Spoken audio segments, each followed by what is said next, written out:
মোবাইলের আলো হঠাৎ করে নিভে যেতেই চারপাশে শুধুমাত্র কালো অন্ধকার দেখতে পেলেন আলেকজান্ডার সাহেব। আর ঠিক তখনই কার যেন হাসির শব্দ ভেসে আসলো তার কানে। আলেকজান্ডার সাহেব পিছনে তাকিয়ে দেখে কেউ নেই তার সাথে, কিন্তু খালের পাশে হঠাৎ করে ঠান্ডা নিঃশ্বাসে কে যেন বলে উঠল, তুই আমাকে দেখছিস?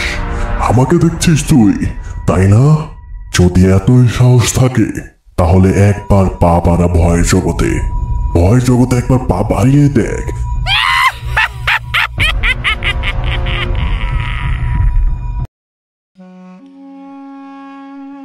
আসসালামু আলাইকুম। আশা করি সবাই অনেক ভালো আছেন, সুস্থ আছেন। আমিও অনেক ভালো আছি এবং ভয়ের জগতে পা বাড়ান উইথ রাফি দ্য হরর স্টোরিতে সবাইকে জানাচ্ছি স্বাগতম। আশা করি যে যেখান থেকে শুনছেন সবাই বেশ ভালোই আছেন, ভালোভাবে দিনটা কাটছে এবং আমরাও চেষ্টা করছি আস্তে আস্তে যাতে আমাদের যে ইউটিউবটা এই প্ল্যাটফর্মে যাতে রেগুলার হওয়া যায়। বলে রাখা ভালো, আমরা বর্তমানে কোনো স্ট্রিমিং প্ল্যাটফর্ম বা আদার্স যে প্ল্যাটফর্মগুলো রয়েছে যেমন ফেসবুক, স্ট্রিমিং প্ল্যাটফর্মের কথা যদি বলি বাংলাদেশে যেমন স্বাধীন মিউজিক অ্যাপ, স্পটিফাই, এগুলোতে আমরা এখনও অ্যাভেলেবেল নই। তবে ভবিষ্যতে চিন্তাভাবনা আছে যে এই স্ট্রিমিং প্ল্যাটফর্মগুলোতেও যাতে আমাদেরকে, অর্থাৎ আমাদের যে ঘটনাগুলোকে, এগুলো যাতে অ্যাভেলেবেল করা যায়। বর্তমানে আমরা শুধুমাত্র আছি ইউটিউবে এবং আমরা লাস্ট কয়েকদিন যাবৎ আমরা রেগুলার ঘটনা ছাড়ার চেষ্টা করছি, কারণ ব্যস্ততা আমার কাছে যেটা মনে হয় আমাদের জীবনে লেগেই থাকবে। আমরা কখনোই মনে হয় এই ব্যস্ততা থেকে বের হতে পারবো না। তবে এই ব্যস্ততার মাঝে থেকেও আমাদেরকে অন্যান্য যে কাজগুলো সেগুলো করতে হবে। এই ব্যস্ততার কারণে আমরা দেখা যাচ্ছে যে লাস্ট বেশ কয়েকদিন যাবৎ, বলতে পারেন 1 মাসের মতো যদি বলি, আমরা রেগুলার ওরকম ঘটনা পাঠাতে পারিনি। এর মাঝে অনেক ঘটনা জমে গিয়েছে এবং এগুলোই চেষ্টা করবো আস্তে আস্তে আপনাদেরকে শোনানোর জন্য। চেষ্টা করি সবসময় সংক্ষিপ্ত যে এপিসোডগুলো সেগুলো রিলিজ করতে। আমাদের হয়তো এখন পর্যন্ত 1 ঘন্টার উপরে কোনো এপিসোড যায়নি, তবে ভবিষ্যতে চিন্তাভাবনা আছে যদি অনেক বেশি ঘটনা পাই বাল্ক আকারে, অডিও ক্লিপ, ইমেল, তাহলে অবশ্যই চেষ্টা করব লং এপিসোডগুলো আপনাদের জন্য আনার। তবে আপনারাও অবশ্যই কমেন্ট করে জানাবেন যে আপনারা লম্বা এপিসোড চান নাকি এরকম সংক্ষিপ্ত এপিসোডগুলো আপনাদের কাছে বেশি ভালো লাগে। একটানা আপনারা শুনে ফেলতে পারেন। লম্বা এপিসোড হলে দেখা যায় যে আমাদের আধা ঘন্টা শুনলাম, 1 ঘন্টা শুনলাম, পরবর্তীতে দেখা যায় যে আমাদের আর মনে থাকে না যে আমরা একটা কোনো ঘটনা শুনছিলাম। তো এই জন্যই আমরা চেষ্টা করি সংক্ষিপ্ত আকার এপিসোডগুলো আনার জন্য। এবং আজকে আমাদেরকে ঘটনা পাঠিয়েছেন লাবু আহমেদ ভাই, মাদারীপুর কালকিনি থানা থেকে, এবং তিনি আমাদেরকে বলেছিলেন যে, মানে তিনি যখন ইমেলে ঘটনাটি আমাদেরকে পাঠিয়েছিলেন তিনি আমাদেরকে বলেছেন যে ওনার এই ঘটনাটা যদি আমরা সিলেক্ট করি বা আমরা যদি প্রচার করি তাহলে ওনার এরকম আরও অসংখ্য ভৌতিক ঘটনা রয়েছে, ওনার নিজের সাথে ঘটে যাওয়া, ওনার পরিচিত জনদের সাথে ঘটে যাওয়া, সেই ঘটনাগুলো আমাদের সাথে শেয়ার করবেন। এবং ভয়ের জগতে পা বাড়ান উইথ রাফি দ্য হরর স্টোরিতে আরও একবার সবাইকে স্বাগতম জানাচ্ছি। পুরোটা সময় জুড়ে আছি আমি আপনাদের সাথে শাহরিয়ার রাফি এবং চলছে আজকে আমাদের 20তম এপিসোড, যেখানে থাকছে একটি সত্যিকারের ভৌতিক ঘটনা। এরকম সত্যিকারের ভৌতিক ঘটনা যদি আপনিও পাঠাতে চান আমরা প্রচার করি, শুনতে চান আপনিও আপনার ঘটনাটা, তাহলে অবশ্যই পিন কমেন্ট কিংবা মেইল অ্যাড্রেসটা বা হোয়াটসঅ্যাপ নাম্বারটা ডিসক্রিপশনে চেক করবেন, যে কোনো একটা জায়গায় আপনারা অবশ্যই পেয়ে যাবেন। আমি একটু বলে দিচ্ছি, আমাদের মেইল অ্যাড্রেসটি হচ্ছে realshahriarrafi@gmail.com। হোয়াটসঅ্যাপ নাম্বার হচ্ছে 01568515811। আমি নাম্বারটা আরেকবার বলে দিচ্ছি, 01568515811। এটা হচ্ছে আমার পার্সোনাল হোয়াটসঅ্যাপ নাম্বার। আপনি অবশ্যই ঘটনা পাঠাবেন, আপনার সাথে কথা হবে। আপনার ঘটনাটা আমাদের কাছে ভালো লাগলে অবশ্যই আমরা প্রচার করার চেষ্টা করব। তো আজকের যে ঘটনাটা, এই ঘটনাটার নাম হচ্ছে আমি দিয়েছি বাঁশবাগানের পিশাচ। কারণ বাঁশবাগান আসলে জিনিসটা খুবই, মানে কি বলবো, কিছু কিছু জিনিস আছে যেমন অ্যাম্বুলেন্স, বিভিন্ন রকম জায়গা, বিভিন্ন রকম কার্যকলাপ, এগুলো আসলে ওরকম সুবিধাজনক হয় না। প্রত্যেকটা মানুষের সাথে, এই লাইনে থাকা মানুষগুলোর সাথে ভৌতিক ঘটনা ঘটবেই। তো লাবু আহমেদ ভাই, যিনি, ওনার বাড়ি হচ্ছে কালকিনি থানাতে পড়েছে, মাদারীপুরে বেশ ভিতরটাতেই ওনার হচ্ছে বাড়িটা। এই ঘটনাটা ঘটে ওনার যে কাজিন রয়েছে সেই কাজিনের সাথে। কাজিন বর্তমানে পড়ছেন হচ্ছে ইউনিভার্সিটিতে অনার্স 3rd ইয়ারে এবং সেই ভাইটির নাম হচ্ছে শীতল ভাই। তো তিনি আজ থেকে 9 বছর কিংবা 8 বছর আগে ওনাদের যে গ্রাম, অর্থাৎ শীতল ভাইয়ের নানা বাড়ি হচ্ছে কালকিনি থানা, ওই জায়গাতে, ওইখানে তিনি বেড়াতে যান এবং বেশ কয়েক বছর উনি হচ্ছে আর ওনার যাওয়া হয় না ঘুরতে যাওয়ার জন্য।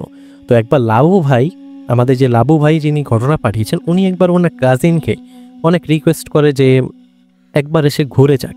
তো তিনি তখন বলেন যে ওনার এক্সাম চলছে, যে কারণে উনি এক্সাম শেষ হলেই 2 থেকে 3 দিন পর গ্রামে চলে আসবেন একটা লম্বা সময় ছুটি কাটানোর জন্য।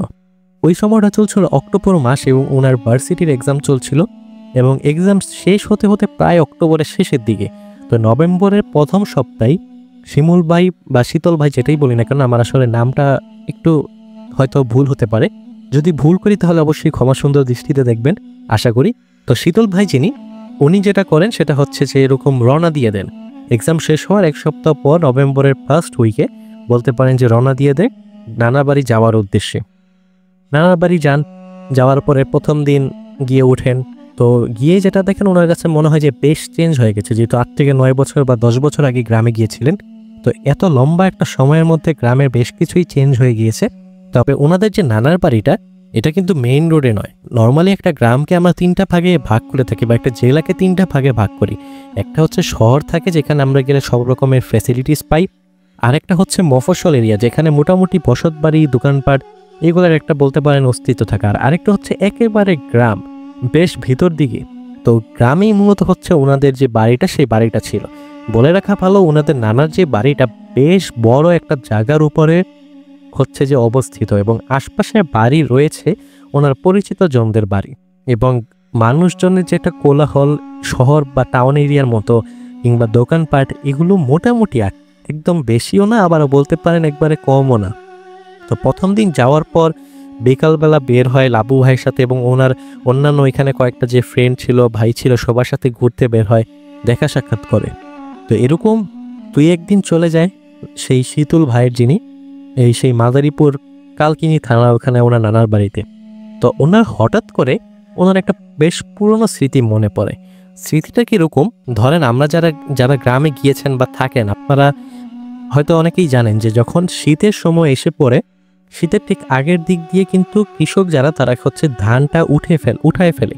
তো ধানের যে জমিটা, ধান থাকা অবস্থায় সেখানে কোন সাইডে আইল যেটা থাকে বা ছোট করে যেটা মাটির বলতে পারেন চলাচলের রাস্তা থাকে, সেখান দিয়ে হাঁটা ছাড়া পুরো যে ধানের জমি সেটা দিয়ে কিন্তু হাঁটা যায় না। ধান থাকে, পানি থাকে, একটা ডোবা কাদার মতো অবস্থা থাকে। কিন্তু শীতকাল আসলে যেটা হয়, ধান কৃষকরা উঠিয়ে ফেলেন এবং পুরো যেই কৃষি জমিটা আছে এটা একটা মাঠের মতো হয়ে যায়, এবং শীতের কারণে যেটা হয় আর কি, একটু শুষ্ক হয়ে যাওয়ার কারণে পানিটাও শুষে নেয় এবং পুরো মাঠটা একবারে বলতে পারেন সমান হয়ে যায়। তো শীতল ভাই যিনি, তিনি যখন লাস্ট বার এসেছিলেন কিংবা আগে ছোটবেলায় যখন আসতেন, ওনার কাছে হঠাৎ করে ওনাদের বাড়ি থেকে বেশ একটা দূরে হচ্ছে যে ওনাদের একটা জমি রয়েছে, সেই জমি হচ্ছে ধানের জমি।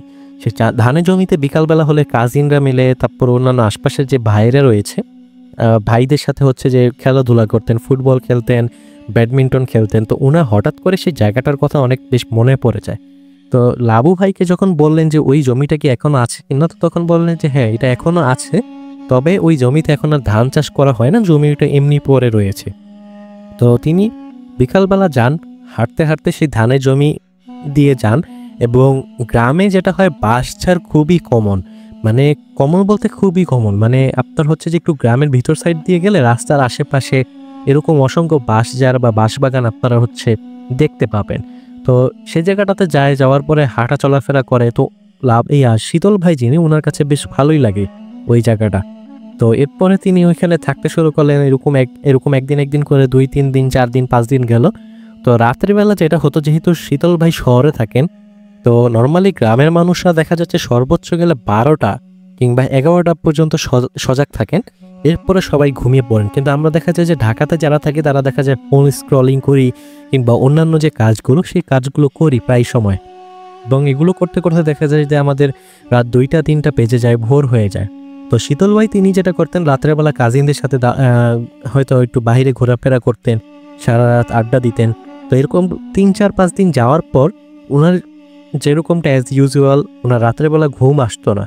তো তিনি তখন চিন্তা করলেন যে এরকম যদি একটু বাইরে থেকে হেঁটে আসা যায়।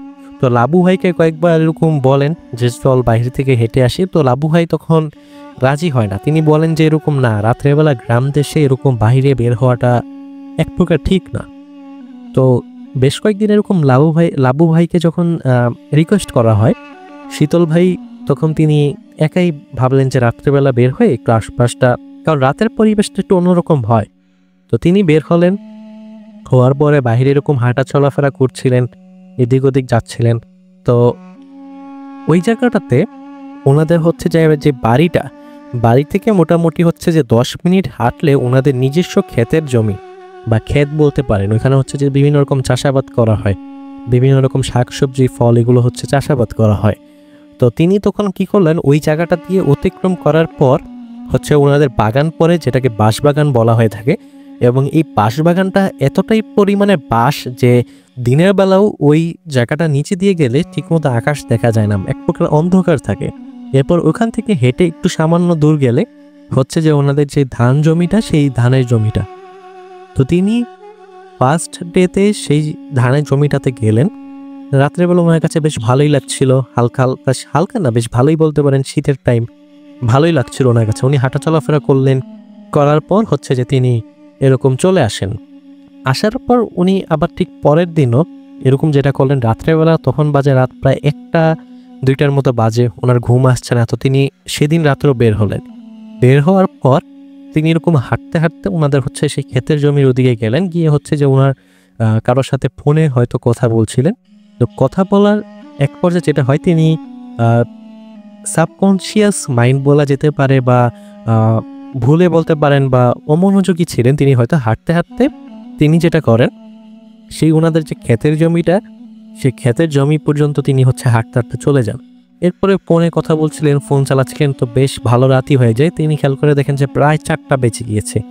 তো এরপরে তিনি যখন হেঁটে হেঁটে আসছিলেন, হঠাৎ করে উনি পিছন থেকে ওনার নাম ধরে কেউ একজন ডাক দিয়ে ওঠে এবং কণ্ঠটা ছিল মহিলা কণ্ঠ। তো তিনি তখন পিছন দিকে ফিরে তাকান। শীতল ভাই যিনি, তিনি মনে করেন হয়তো গ্রামের যেহেতু আশপাশে অনেকেই চিনে যে সে হচ্ছে লাবু, যে তার হচ্ছে কাজিন হয়। তো পিছনের দিকে তাকালেন, কিন্তু তাকানোর পর উনি কাউকে দেখতে পেলেন না এবং হঠাৎ করে আবার যখন সামনে আগান, হেঁটে যান, তো ওনার কাছে আবারও মনে হলো কেউ একজন নাম ধরে ডাকছে। এরপরে তিনি আস্তে আস্তে হেঁটে হেঁটে বাড়ির সামনে এসে পড়েন। কিন্তু বাড়ির সামনে আসার পর তিনি হচ্ছে একটা অদ্ভুত বলতে পারেন কিংবা অন্যরকম একটা দৃশ্য বলতে পারেন তিনি দেখতে পান। কীরকম দৃশ্য? মনে করেন একটা কুকুর উনি দেখতে পাচ্ছিলেন যে এটার শরীরের অর্ধেকটা হচ্ছে সাদা রঙের, বা বলতে পারেন যে একটু অন্ধকারে মনে হচ্ছিল যে লাইটিং জ্বলছে এরকম, আর তার ঠিক অর্ধেকটা অংশ হচ্ছে কালো একদম কুচকুচে, যেটা কিনা চাঁদের আলোতে বেশ ভালোই দেখা যাচ্ছিল, এবং একটা চোখ লাল বর্ণের। তো তিনি যখন এই জিনিসটা দেখেন একটু দূর থেকে, স্পষ্ট তিনি দেখতে পান, কিন্তু এরপরও তার কাছে মনে হয় যে এটা কিনা ভুল বা অন্য কিছু কিনা, বা আদৌ এটা কুকুর কিনা। তো তিনি যখন একটু সামনে গিয়ে মোবাইলে লাইটটা ধরেন, সেই জিনিসটা মনে হলো যে হালকা একটু হেঁটে সাথে সাথে হচ্ছে যে বাতাসের সাথে মিশে গেল, এরকম তার কাছে মনে হলো। এরপরে তিনি যেটা করেন সেটা হচ্ছে যে বাসায় গিয়ে আর এগুলো নিয়ে এত চিন্তা করেন না, ঘুমিয়ে পড়েন। ঘুমিয়ে পড়ার পর পরের দিন সকালবেলা হচ্ছে যে এরকম তার যে কাজিন ছিল, সেই কাজিনকে বলে যে এরকম একটা কাহিনী হলো। তো তার কাজিন তখন তাকে একটু বেশ শাসনও করে যে এরকম তোকে বারবার বলা হয়েছিল যে এরকম রাত্রেবেলা বাইরে যাইস না, গ্রাম দেশ এরকম সুবিধাজনক না। মানে আমাদের লাবু ভাই তিনি তার কাজিনকে বলছিলেন, শীতল ভাইকে। তো শীতল ভাই তখন বলেন যে কেন, এদিকে কোনো সমস্যা আছে কিনা বা কোনো ঘটনা ঘটে কিনা। তো তখন এরকম লাবু ভাই বললেন যে হ্যাঁ, এদিকে এরকম আশপাশে বাঁশঝাড় বাগান, তারপরে ক্ষেত, এদিকে প্রায় সময় রাত্রেবেলা গেলে হচ্ছে যেরকম সমস্যা ঘটে। শীতল ভাই যিনি খালু, উনি এরকম বেশ কয়েকদিন আগে যখন রাত্রেবেলা বের হয়েছিলেন, উনি কিছু একটা হয়তো অদ্ভুত দেখতে পান এবং অজ্ঞান হয়ে পড়ে যান তিনি সাথে সাথে। তো তখন শীতল ভাই বলে যে আচ্ছা ঠিক আছে, আজকে রাতে দুইজন একসাথে না হয় বের হবো, দেখি কিছু দেখা যায় কিনা। তো লাবু ভাই বলে আচ্ছা ঠিক আছে, দেখা যাবে। রাত ঘনিয়ে আসতে 11টা কিংবা 11টা 20 যখন বাজে, তখন এরকম লাবু ভাইকে বলে যে এরকম চল আজকে রাত্রে চাইলে যাই, ওদিক থেকে ঘুরে আসি চল। তো লাবু ভাই তখন বলে যে না, এখন বের হওয়া যাবে না, বাসার সবাই আগে ঘুমাই নিক, যদি রাত্রেবেলা কেউ দেখে এইভাবে বাইরে যাইতেছি তাহলে একটু বকাঝকা করতে পারে। সবাই যখন ঘুমিয়ে যায় তখন ঘড়িতে সময় বাজে প্রায় 12:30টার উপরে। তো তখন লাবু ভাই এবং শীতল ভাই যিনি, তারা দুইজন হচ্ছে যে একসাথে বের হন। বের হওয়ার পর তারা হচ্ছে হাঁটতে হাঁটতে সেই ধানক্ষেত যে জমিটা, বাঁশবাগান পার হয়ে সেই পর্যন্ত যায়। যাওয়ার পর কিছুক্ষণ সময় যায়, তারা গল্প করে। সেদিন রাতটা ছিল চাঁদের রাত বা পূর্ণিমার রাত ছিল সম্ভবত, কিন্তু একটু আকাশে কুয়াশা থাকার কারণে স্পষ্ট চাঁদের যে আলোটা সেই আলোটা বোঝা যাচ্ছিল না। এরপর যেটা হয়, এরকম শীতল ভাই হঠাৎ করে হাসি তামাশা করে বলে যে কি ব্যাপার, আজকেও তো আসলাম, কোনো কিছু তো দেখলাম না, শুধুই ভয় পাওয়া, এগুলা শুধু শুধু এগুলো কোনো কিছু না। তো তখন লাবু ভাই মনে মনে একটু ভাবলেন যে আচ্ছা, ওকে একটা শিক্ষা দেওয়া দরকার, এক কাজ করে ওরা একটু দেখি ভয় দেখানো যায় কিনা। তো লাবু ভাই যে এই ডিসিশনটা ছিল তার জন্য একটা ভুল ডিসিশন বলতে পারেন। তো তখন শীতল ভাইকে বলে যে ঠান্ডা তো ভালোই পড়ছে, আচ্ছা এক কাজ করি, তোর যখন এতই সাহস তুই একটা কাজ কর, তুই হচ্ছে এদিক দিয়ে সোজা যাবি, যাওয়ার পরে একটা বাড়ি পড়বে, ওই বাড়ির উঠান দিয়ে গিয়ে সামান্য একটু দূরে রাস্তায় গেলে তুই হচ্ছে একটা চার দোকান দেখতে পাবি। যদি তুই ওই জায়গাটা দিয়ে গিয়ে পার হয়ে চা নিয়ে আসতে পারিস তাহলে বুঝবো যে তোর অনেক সাহস। তো শীতল ভাই বলে যে আচ্ছা ঠিক আছে, সমস্যা নেই, আমি যদি চা নিয়ে আসতে পারি তাহলে কি দিবি? লাবু ভাই বলে আচ্ছা ঠিক আছে, তুই আগে নিয়ে আয়, তুই যা চাবি সেটাই তোকে আমি দেওয়ার চেষ্টা করব। তো শীতল ভাই তখন যেটা করে, উঠে হাঁটা শুরু করে এবং তাদের যে ক্ষেতের যে জমিটা ছিল সেটা পুরোটাই খালি ছিল। সেখান দিয়ে হেঁটে হেঁটে হেঁটে হেঁটে হচ্ছে যে যাই কোন পর্যন্ত সেই একটা বাড়ির মতো আছে উঁচা, জমি থেকে বেশ খানিকটা দূরে, সেই বাড়ি দিয়ে উঠে হচ্ছে যে আপনার এরকম ভিতর দিকে যায়। যাওয়ার পর যেটা হয়, সেই বাড়িটা পার হয়ে রাস্তাটা পুরোটাই হচ্ছে বাঁশবাগান। মানে এর আগে যেই জমির যে ক্ষেতের জমিটা, এটার আগে যে বাঁশবাগান, তার থেকে আরো বেশি বাঁশবাগানের পরিমাণ হচ্ছে সেই রাস্তাটা জুড়ে। মানে দোনো সাইডে বোঝা যাচ্ছিল যে বাঁশের যেই গাছগুলো সেগুলো দিয়ে পুরাপুরিভাবে ভরা। তো তখন তিনি যখন হাঁটা শুরু করলেন, তিনি হাঁটছেন কিন্তু কোনো জায়গাতে চার দোকান দেখতে পাচ্ছিলেন না। তো তখন তিনি ভাবলেন যে চার দোকান কি ফেলে এসেছেন নাকি বন্ধ, তিনি সঠিক বুঝতে পারছিলেন না। তো তিনি হাঁটতে হাঁটতে বেশ খানিকটা দূরে, প্রায় 4 থেকে 5 মিনিটের মতো পথ, বা বলতে পারেন 10 মিনিটের মতো পথ শীতল ভাই একা একা হেঁটে ফেলেন। এরপরে তিনি যখন হাঁটছিলেন, হঠাৎ করে উনি রাস্তার পাশে একজন ব্যক্তিকে দেখতে পেলেন, কিন্তু এটা মহিলা না পুরুষ স্পষ্ট বোঝা যাচ্ছিল না। তো তখন তিনি এরকম যখন গিয়ে জিজ্ঞেস করলেন যে এরকম চার দোকানটা কোন দিকে, তো লোকটা ইশারা করে হাত দিয়ে দেখিয়ে দিল যে সামনে। তো তখন তিনি ভাবলেন যে আচ্ছা ঠিক আছে, সামনে যখন তাহলে যাই। এরপরে তিনি আবারও সামনে হাঁটা শুরু করলেন। হঠাৎ করে হচ্ছে যে তার সামনে ঠিক সেদিনের মতো হচ্ছে ওই যে কুকুরটা, সে কুকুরটা তার সামনে পড়ার পরে তিনি একটু আশ্চর্য হয়ে যান যে কি ব্যাপার, এটাকে বাসার ওদিকে দেখছিলাম নাকি কুকুরটা দেখতেই এরকম। তো লাইট যখন মারার পর কুকুরটা হলো কি হঠাৎ করে থেমে বড় বড়, মানে কুকুরের যে চোখগুলো ছিল সেটা স্বাভাবিকের তুলনায় একটু বেশ বড় ছিল শীতল ভাইয়ের ভাষ্যমতে। একদম এক দৃষ্টিতে হচ্ছে যে এরকম শীতল ভাইয়ের দিকে তাকিয়ে থাকেন, এবং মুখটা ছিল কিছুটা বলতে পারেন শিয়াল বা হায়না এই জাতীয় কিছু একটা মুখ ছিল, অর্থাৎ অ্যাকচুয়াল কুকুরের কোনো মুখ ছিল না। তো ওনার গ্রাম দেশে বেশি একটা যাওয়া হয় না, তো ওনার কাছে মনে হচ্ছিল যে এটা আদেও কুকুর নাকি শিয়াল নাকি হায়না, কিছুই বোঝা যাচ্ছিল না। তো ওইটাও ওই শীতল ভাইয়ের দিকে এক দৃষ্টিতে তাকিয়ে থাকে এবং মনে হচ্ছিল যে তেড়ে আসবে তার দিকে।